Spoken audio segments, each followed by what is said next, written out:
আলহামদুলিল্লাহ কেমিস্ট্রিতে প্লাস পাইলাম। এমন ভাবে পড়াইছে যে একটা ভালো লাগা কাজ করতেছিল, কেমিস্ট্রি ম্যাথ। এসএসসি থেকে কিছু কিছু জিনিস বেশি বেশি পড়া দরকার।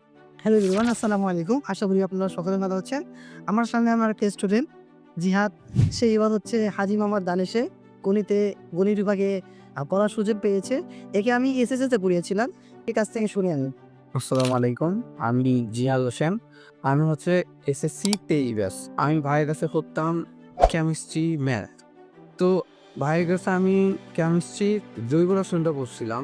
তখন আমার প্রথম জৈব রসায়নের পরিচয়। জৈব রসায়ন ভাই এমনভাবে পড়াইছে যে একটা ভালো লাগা কাজ করতেছিল। একটা বিষয়ের উপর যখন ভালো লাগা কাজ করে তখন ওই বিষয়টা খুব ভালোভাবে পড়া যায়। তো আমি যখন পড়লাম ওই জিনিসটা, তারপর ভাই যখন বেসিকটা পড়াইলো, করানোর পর আমরা যখন বোর্ড কোশ্চেন সলভ করতে যেয়ে দেখি আমার অনেক গভীর জিনিস হয়ে গেছে। ওগুলা শুধু যেমন এমসিকিউ দিয়ে পারা যায় না, ওই রকম পারতেছিলাম। তো তারপর আসলো, পরীক্ষা দিলাম, আলহামদুলিল্লাহ কেমিস্ট্রিতে প্লাস পাইলাম এসএসসিতে। তো এইচএসসিতে যখন গেলাম তখন দেখতেছি ভাই যেগুলো পড়াইছিল এইচএসসিতেও ওগুলো আসে। তো আমি যখন আগেই ওগুলো করছি, তো ওই ওই ওই রকম সেম টপিকগুলো যখন আমার আসলো এইচএসসিতে, তখন আমার একটা জিনিস কাজ করলো যে আগেই তো আমি এগুলো করছি, তখন আরও ভালোভাবে করলাম।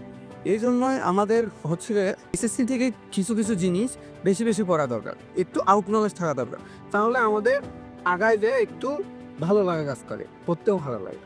তোমাদেরকে আরেকটা কথা বলি, যে তোমরা যেখানে করো দেখবা যে ওই টিচারটা হচ্ছে বা ওই ভাইয়াটা হচ্ছে ইন্টারে ভয় কিনা। যে ইন্টারে পড়ায় সে তোমাকে এসএসসির জন্য ডিপ নলেজ দিতে পারবে।